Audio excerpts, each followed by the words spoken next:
Hey, welcome. We're here live and in person this evening at Adat Yeshurun, and we're going to have a class on Parshat VaYeshev, this week's Torah reading. And the title of the class is Good Advice. It really comes from a phrase used by Rashi, where the phrase really is Eitzah Amuka, which could also be like a deep thought, but we'll get to it. And I hope the music is just a supplement here.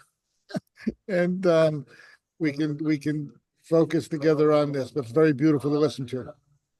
So the Torah reading this week, just to pick up the narrative, because we had a break at the last chapter last week, talking about all the descendants of Esav and all the conquest that they had and the generations that came from him. And then the Torah turns itself back in much more depth and detail to talking about the life of Yaakov and his 12 children, 12 sons and his daughter. His daughter doesn't play a big role from here on in, but that's the situation. And VaYeshev means they dwelled.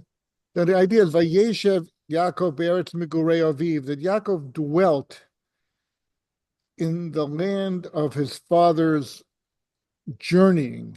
That's a complicated phrase, but the word, there's a big word here, and the word is ger, gimel resh. We know the word ger means typically today, a convert to Judaism. Oh boy, good. Welcome. So have a seat. Wait, right here. We can share the book. Really could. So the word ger, though, means a stranger, which you have to understand. It's not like we want people who convert to Judaism to feel as though they're strangers, because we treat a convert to Judaism just like any other Jewish person. And even when it comes to bringing the first fruits to the temple, where there's a statement to be made which says that my forefathers were in exile in Egypt, the ger, the convert to Judaism, also says those same ideas, because once you join the Jewish people, you're part of its history, you're within its context and within its fold, and that's all encompassing. So the idea here, though, is similar to that Yaakov, after being on the run for what by tradition is a total of 34, some counts 36 years, from the time he ran from his father's house after having the blessings and after Asa forswearing to kill him. So he spent his time working for Lavan. He returned to the land of Israel. Last week's Torah reading was his encounter with Esau, his brother, and his reconciliation with him. So now, in a certain sense, the past is settled. So Rashi's comment here, which has always been something that's troubling, needs to be understood. Rashi's comment here is that the Torah is telling us that Jacob returned home with the idea that now I can live in peace. Now my moral challenges are over. I've settled my scores, so to speak. And we talked about this last week, that the word Orai, Ayin Lamed Yud, which is used prophetically by Jacob's mother when she says to take the blessings, stands for Esav, the challenge of Esav, which is a mortal challenge of destruction. Lamed stands for Lavan, his uncle, whose challenge was to claim and absorb him into Lavan's life, so that he would not be a distinct people or a distinct nation carrying on the traditions of Abraham and Isaac, but rather he would become a sojourner, a member of the community. And then the third challenge is Yud, is Yosef. So that's what we begin here. And that really covers the entire remainder of the book of Genesis, by far the longest single narrative in a way, has interruptions to it, but it goes on from here all the way through the end of the book of Bereshit. So if you read the Torah, it says like this. So Jacob came to the land Migurei Aviv, the place that his forefathers, Yitzchak and Avram, had lived in as strangers, and with the mindset that he was now going to live out his days in this land. Now, there was a lot hanging over him, and specifically that prophecy that was given to Abraham right from the get-go of the Jewish people, chapter 15, we're going to look at it a little later, which is that the Jewish people were going to be exiled to the land of Egypt for 400 years, and they would be enslaved there. Jacob knew that narrative and he knew that prophecy. But on a certain level, Jacob felt as though I've overcome the challenge of my brother Esav. I've overcome the moral challenge of my uncle Lavan. Here I am entering the very land that was promised to Abraham, promised again to Isaac, promised to me also. So there was a certain sense of letting down his guard. There was a certain sense that perhaps my life is complete and I've triumphed. And now I don't think it was play golf, as appealing as that may have been, but I think it was a sense that we could live in tranquility and we could serve God in a sense of tranquility. And please understand, that the ultimate goal of the narrative of human history is like a return to Gan Eden, to the Garden of Eden, which was a tranquil place. I mean, the snake didn't attack Adam and Eve. The snake just conversed with them and talked them into something. But it was a place of total peace, harmony, beauty. So perhaps Jacob was feeling as though, okay, now we've arrived, so to speak. There are even some thinkers, and I think this is fringe, and I don't know if these ideas have a lot of weight in tradition, that Jacob could have thought that my exile for these 34 years and my challenge of Lavan was the equivalent and fulfilled the prophecy that was made to Abraham that we would be in exile. I don't think so. I think that prophecy still lingers in the background. So the Torah here talks in a very, very cryptic way. Because if you just read the translation in the Art Scroll, reads pretty smoothly. Jacob settled in the land of his forefathers' sojourneys, because they didn't have that sense of security in the land. Last week, he even bought land, something that Abraham was only able to do to bury his wife, but other than that, owned nothing. Yitzchak owned nothing in the land. Yaakov, when he returned, bought land opposite Shechem. He couldn't stay there because of all the problems that happened there. But he's sojourning in the land. These are the chronicles of Jacob. Joseph, at the age of 17 years old, was a shepherd with his brothers by his flock.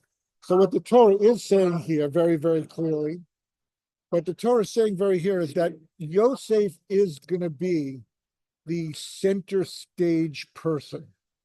Okay? Jacob's living in the land. He has 12 sons. He has one daughter. They really are becoming a nation. He's already been given the name Yisrael, so the name Jacob comes and goes in the narrative, and we're going to see how that has profound implications as well.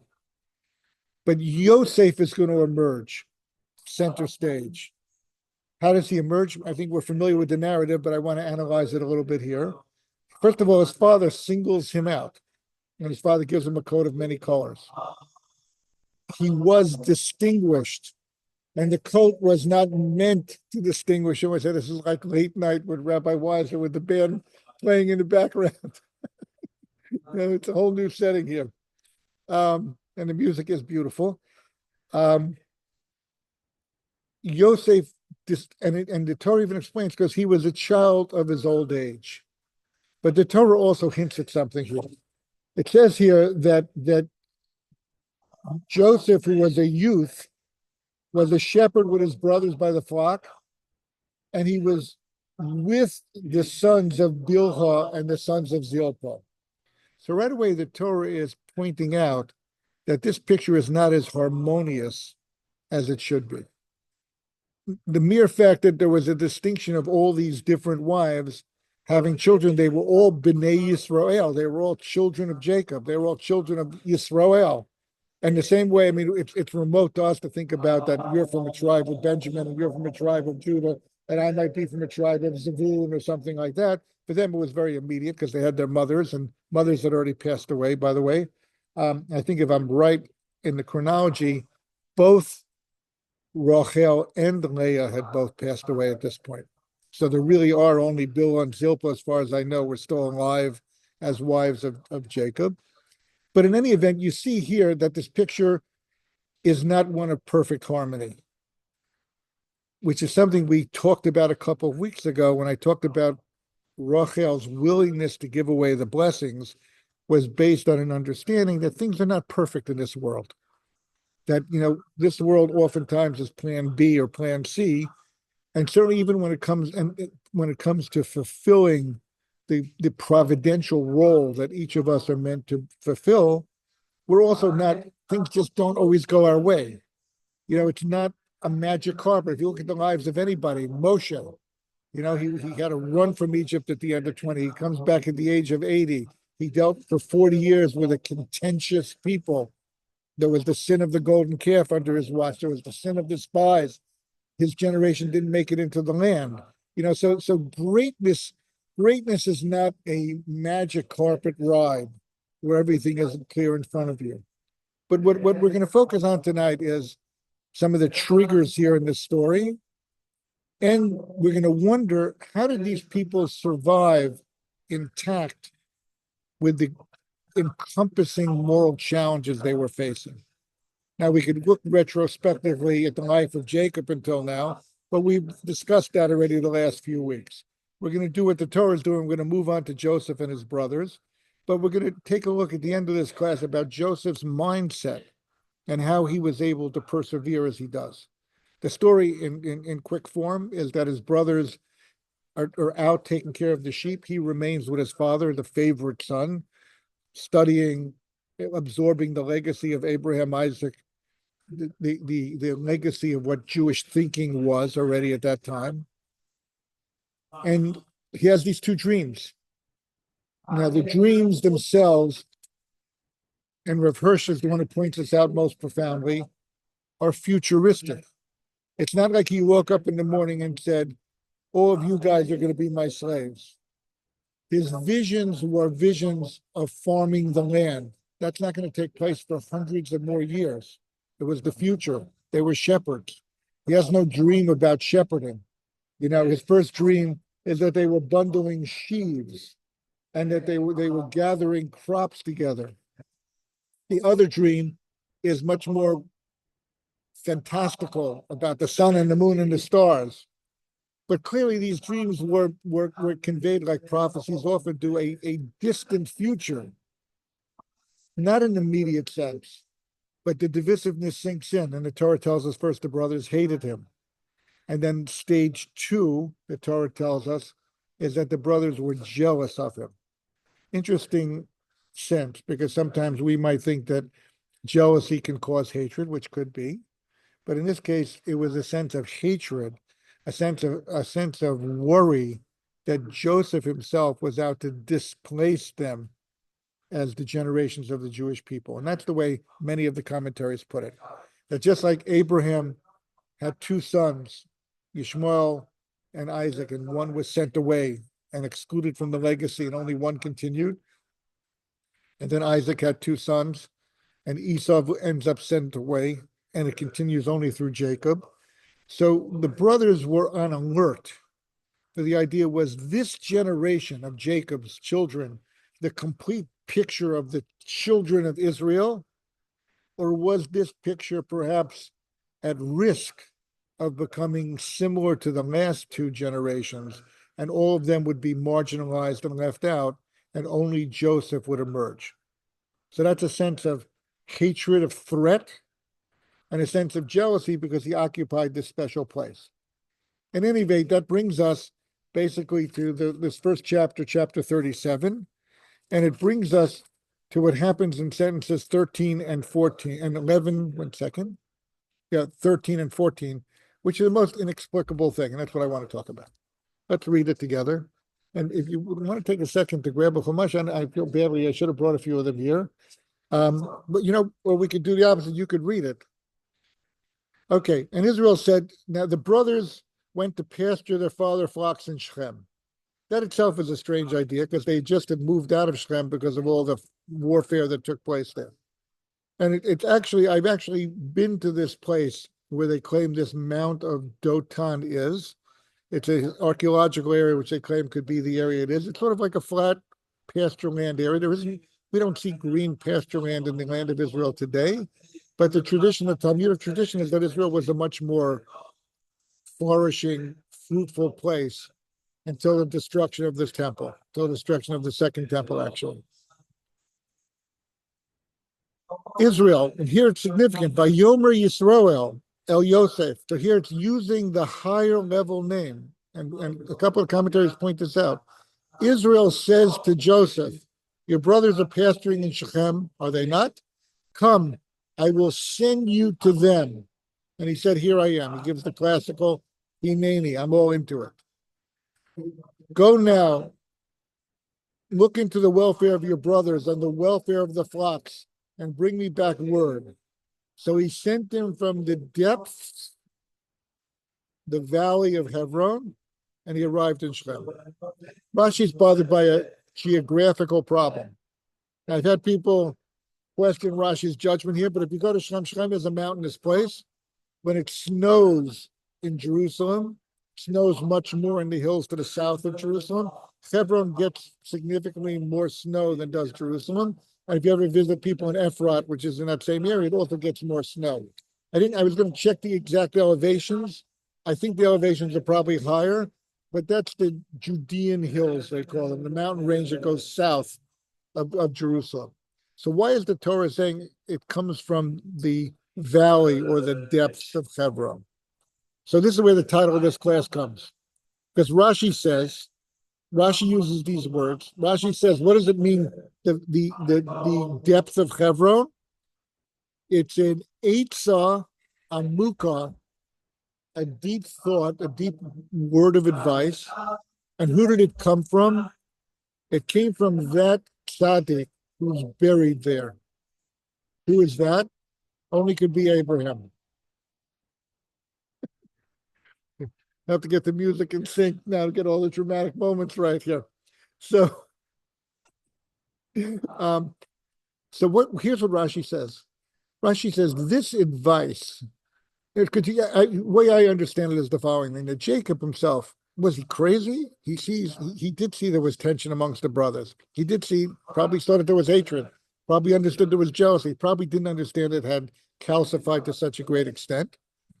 So what brings him to send Joseph on a singular mission to go check up on his brothers? And also, what's this idea of checking up on the flocks altogether? Because at other places, the Torah criticized people for being too concerned about their possessions and not concerned enough about their children, about what really counts in life. So that's what I want to address here. What is this Eitzah Amuka, this deep advice that came from Abraham? Now, Abraham is the cheerleader of the Jewish people. He's already passed out of this world. He died when Jacob was 15. He died when he sold the lentil soup. It was the passing of Abraham, but Rashi tells us. So he's been out of this world for 85 years, roughly. Long time. Isaac is still alive, even though the Torah has already recorded his death, but he's not playing any role here. But I could see Jacob saying to himself, maybe this is a ploy to reunite the brothers, because it says Vayomer Yisroel. He's speaking as the august forebearer of the Jewish people. That's what Rabbeinu Bechaya says.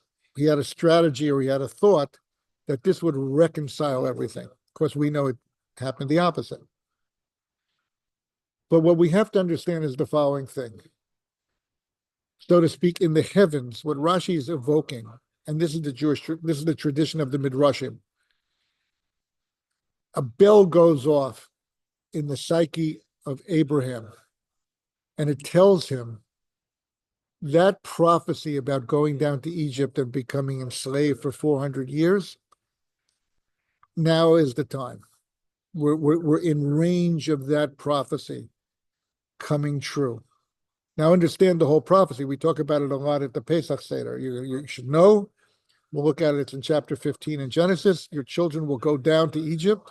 They will be enslaved there bitterly, and they will emerge mighty, many, and with rechush gadol, with great possessions and great wealth.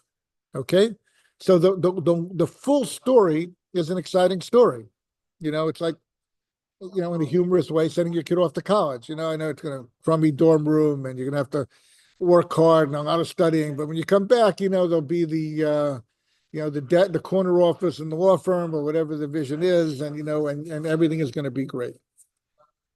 So what we have to understand up front is, and this formatting, by the way, comes from a lecture given by Rav Pam, who was the Rosh Yeshiva of Torah Vodaas. He gave this talk in 1992. I looked up the date and everything else. Very, to me, very formative. So what Abraham was saying is, this is the best possible scenario to fulfill that prophecy. Now that becomes a theme that pops up over and over again in the Torah. And you'll see that there are many, many midrashim, which, so to speak, in other words, it's like almost telling a kid, like, I know it's going to be tough, and I know it's going to be cold, and I know you're not going to have a lot of food to eat, and I know there'll be moments there when you're going to think, why did you send me here? And this is in a very dramatic way. 400 years is a long period of time, although it doesn't come out to be 400 years in regard. We say in the Haggadah, God advanced the scenario, so it was less time. Okay, but the idea being that, so Abraham, as the grandfather of the Jewish people, out of concern, so to speak, speaks from the grave and says, "Okay, God, if the time has come, let Jacob err on the side of sending Joseph off to find his brothers, with all the harshness and all the difficulty and all the travail that it's going to cause, because I see this as being the best possible scenario to fulfill this dire prophecy that was made to me in the very early stages of Jewish life." Okay, it wasn't a punishment, although some people understand it that way. I don't. It was just, this is what it's going to take. Now, if you want your kid to achieve X, he's going to have to go through the travail of the steps that get him there. And for whatever reason, in God's wisdom, for the Jewish people to become a nation that could fulfill historically the promises made to Abraham, your name will always be great. Your kids will live through history.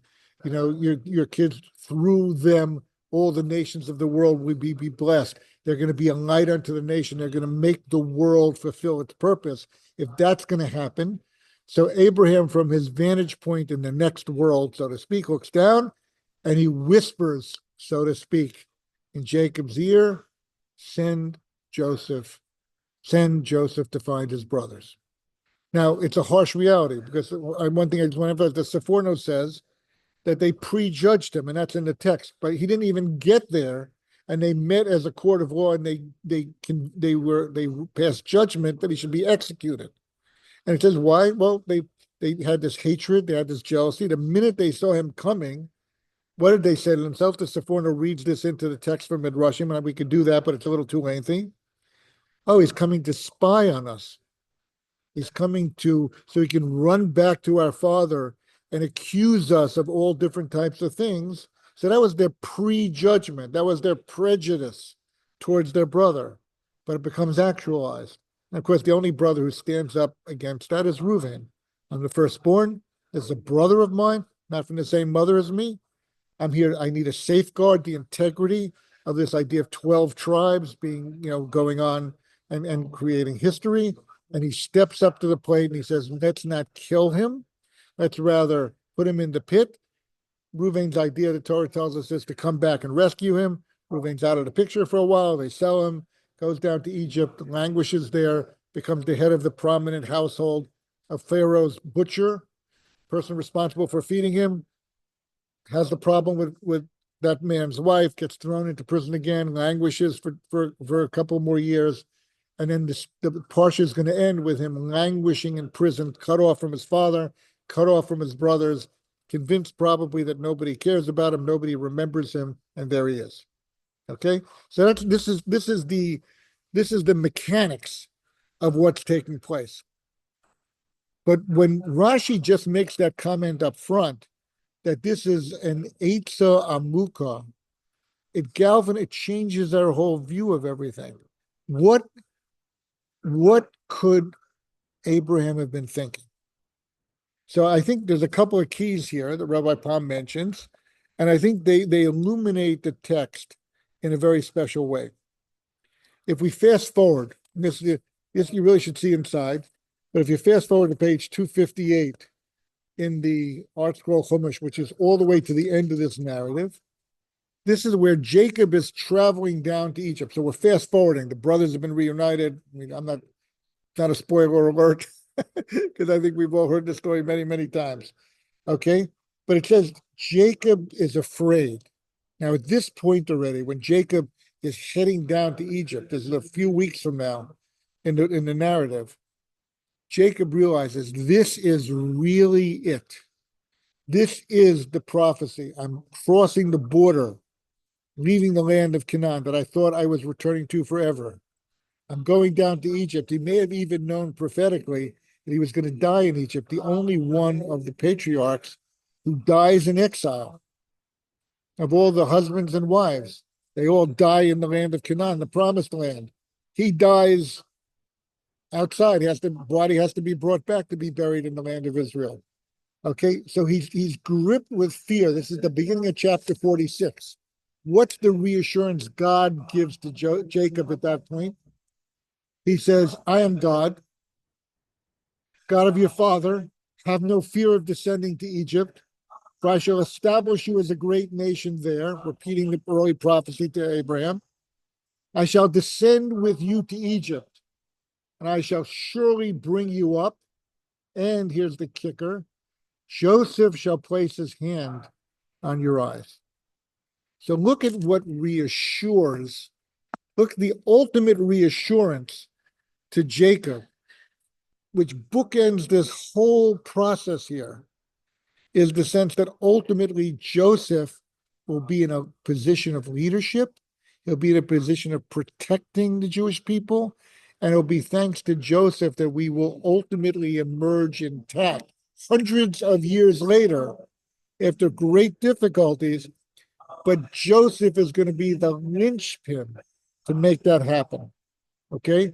We have another proof of this idea, which is that when the brothers reveal themselves to Joseph and they all reconnect down there, what does Joseph say to them?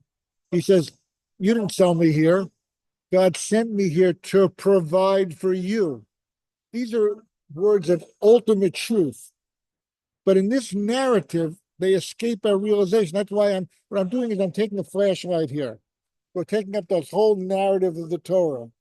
And I want to just connect these dots in a very important way because they're extremely relevant to the way each of us lives our lives. Because you hear the story, oh, the brothers are terrible. How could this happen?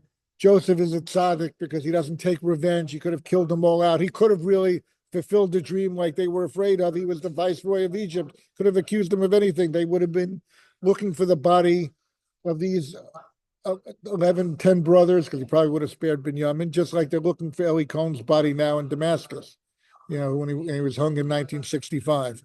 So what are these dots here? These dots here are a sense that there is a plan that unfolds in Jewish history and in your life and in my life, and it defies the Hollywood writers' ability to create a happily ever after for us. VaYeshev Yaakov be'eretz megurei aviv. This was supposed to be the happily ever after. Jacob saw the credits coming onto screen. He heard the guy singing in the background. He felt as though, look, I've been through a lot. I'm an old man already. I've earned my way through. It's time for me to just count my sheep and take in what's happened. Abraham's voice is heard on high. What's Abraham's voice saying? The Jewish people won't survive if the narrative stops here. The Jewish people won't build in the resilience. They won't build in the depth of connection to God. They won't build in the faith in God that's going to be necessary. And if this prophecy is destiny of the Jewish people, which it is, then let's get moving on it. Because now that it's Jacob passing the mantle, so to speak, on to Joseph, and Joseph, even though he's at a young age, is ready to emerge through all these trials and tribulations and be the kind of person who could withstand the entreaty of the wife of Potiphar, which, by the way, protects the whole Jewish people in the land of Egypt for all the time they're there from immorality, from sexual immorality. As the Torah is going to say much later in the book of Numbers, there was only one incident of a Jewish woman conceiving a child from an Egyptian that took place in the whole history of the Jewish people being there.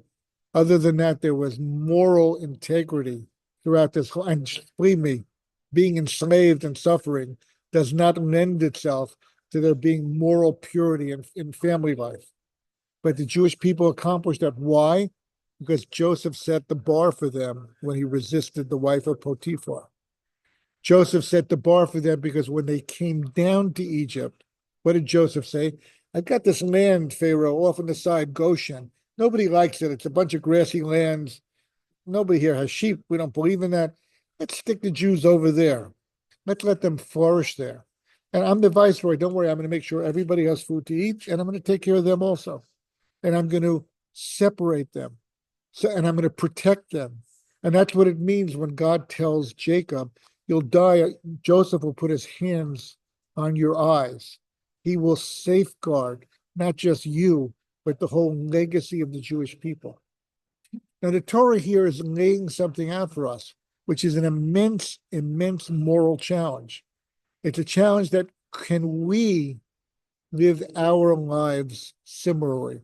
Can we cope with adversity?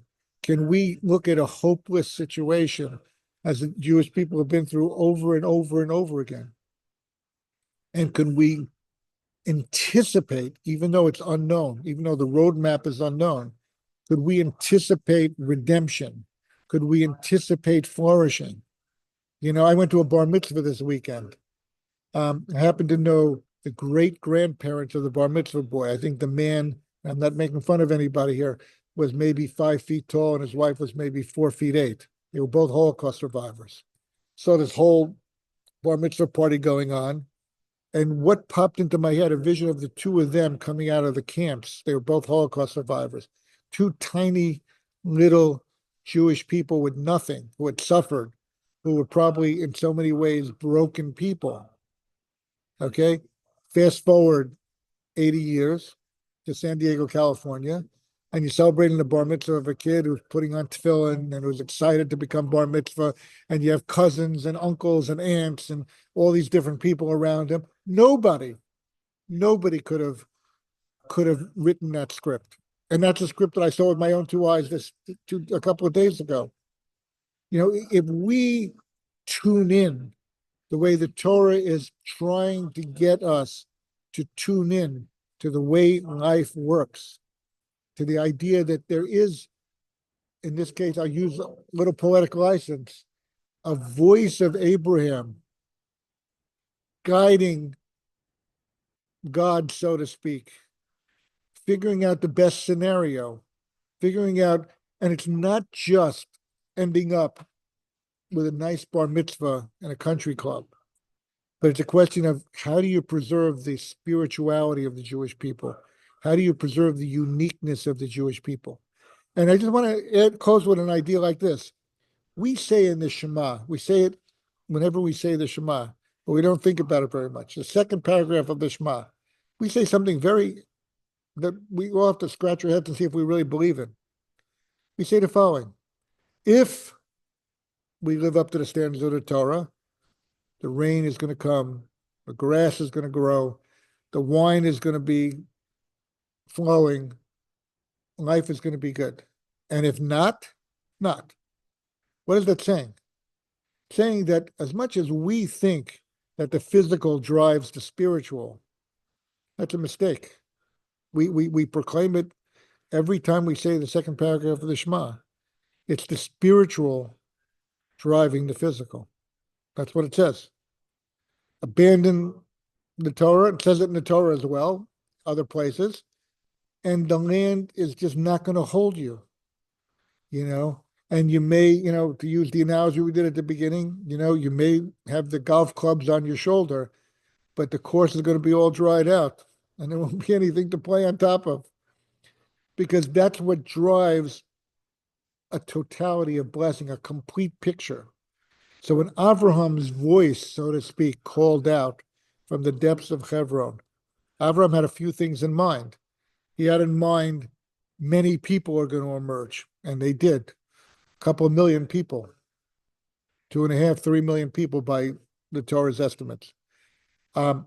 There'll be wealth to sustain the people.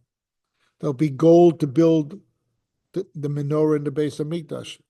There'll be all these things, everything that they need to sustain themselves. And then, of course, the third component is that the legacy of Abraham, Isaac, and Jacob, the Torah, the wisdom, the commitment to Judaism, the attachment to God, all that's going to be intact. So that's when Abraham was sitting there in the depths of Hebron with his calculator and his computer models and doing all the different scenarios and whispered, so to speak, send Joseph out to inquire of his brothers. And then, of course, he gets lost in the way, and God has to send some angel to get him on the right path. That's all in the lecture. It's all in the story there. It wouldn't have happened anyway. He would have come back and said, I can't find him. But he found him. And they sold him into slavery. And he suffered tremendously. And he emerged as the kind of person who could resist the temptation of the wife of Potiphar, setting a standard for us to live up to. And he emerged as the kind of person that when he revealed himself to his brothers, he said to them, I'm not looking for any revenge here because I understand I'm here in this privileged position as the viceroy of Egypt so that I can find you guys a place to stay and food to eat so that you can continue studying Torah, so to speak, building up Jewish life, remaining distinct and remaining true to the legacy of Abraham and Isaac and Jacob, our forefathers. And that's where you get the statement commonly known that the Jewish people maintain the dress, the language. I don't remember the thing, 3 or 4 things it talks about in the Medrash, the distinctiveness of being Jewish. That's as miraculous as physically surviving and as coming out with a lot of material. All of that, and perhaps primarily the last feature in terms of the spiritual sustenance of the Jewish people, that was all the good advice, name of this class, the Eitzah Amuka that Abraham put forward. And this is how it unfolds. And this is the way Jewish history unfolds today. And as many, many people say, we've paid an immense price between October 7th a year ago and now. But no one would have ever predicted that based on what happened on October 7th a year ago, Hamas, Hezbollah, Syria, Iran, Russia, all of these snakes would be shriveled down to a small, pale figment of themselves. Okay? No one could have predicted that when those 2 people whose grandson became bar mitzvah last Shabbos walked out of the camps that they were in, that this is where they would end up. This is the norm. This is the natural progression of Jewish life.